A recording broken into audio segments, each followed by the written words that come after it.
konka bahika kuremesebwa ahabo ko Omushana gwo kwaka gutyo umwana gwabo okukira mnongo muto Omushana n'umuntu ngeshatu n'umurungi n'entasya konka ekizibu kindi ebintu goma gwetenga amezi mengi gwetenga okwarwa mbwenu icyo cyo kunsasa konka handi umwana n'umurungi kandi ninshaka government kwe kuba nibasa etwiriza hiya amezi nangwa nkaga pump tupapinga amezi nkasora n'ibindi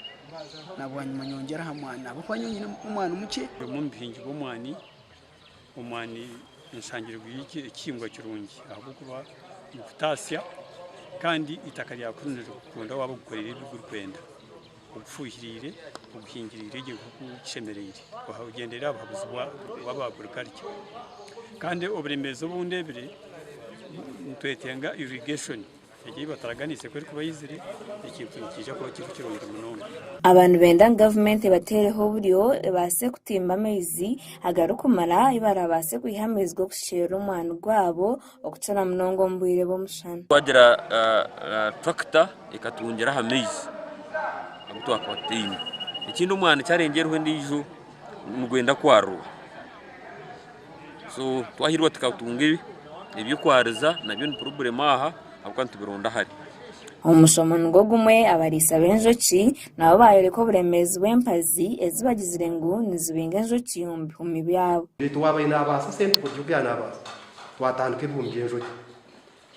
mwe nyoko nahirunga ronde bumye 10 kandi bone byagiye mu enjoki konke bumye 10 byone mwenda bikaterwa empazi kandi byone bijuye cyumwe cyanagiye kwakura ekiranga yampirire kikarwa muri 12 nkayizana in fact nego mboro kikorwa nkarheraho bujuzi muri 12 mbwene nata zingarikire enjoki babene empazi zakize ebu mungabiri ni bitera tinyino alternative Anthony Tayewa or district agriculture officer ahabwa Kiruhura yahiga abahinji n'abarisa kugumana bakwatana sana bakugumbyo burisa hamwe n'ibyo buhinji abari ya district hamwe n'amagomborora gawo icyo kubanza twinekiza gucwa ukushango umwana goma konka icyo kureye twakushanga tine mizi konka government cyekozire eresire program ya small scale irrigation kugira ngo umuntu nobasa ku government kutera akasente niwe yongereho ofuhirira umwana gwawe mwene ndikareginga abahingi bitu kugira ngo okwerinda embera yobwire kubambi ekatuma umwana bitu gutayeraje twine kutandika guma tukafuhirira tukakoza irrigation government rone tuteraho omagombora gitu buhona burahomwe program yeruho ekatu yaho ekizibu cyo kugera tukwiya mwana n'umurungi yayongera yahiga abahinji kwejombira mu ntekateke ya small scale irrigation a government etiriyo kushagika abahinji kutunga amezi go kushera ibihingwa byabo kwejumisa abahinsa bakakushikaho bakarebe ekizibu cyoyine kikakuyamba kuyamwo oburemezo bwoyine umwana gwawe ekikwatirine n'indwara ekikwatirine n'obukoko abo kuba obumwe noshanga omuntu ekizibe cyayine n'indwara konka ayebwo kutandisa indwara na n'obukoko atoshanga yagura ombazi gw'endwara kandi ekizibu bw'obukoko ningo shanga yagura ombazi gw'obukoko kandi ekizibu kigendwara ngena aho twetaga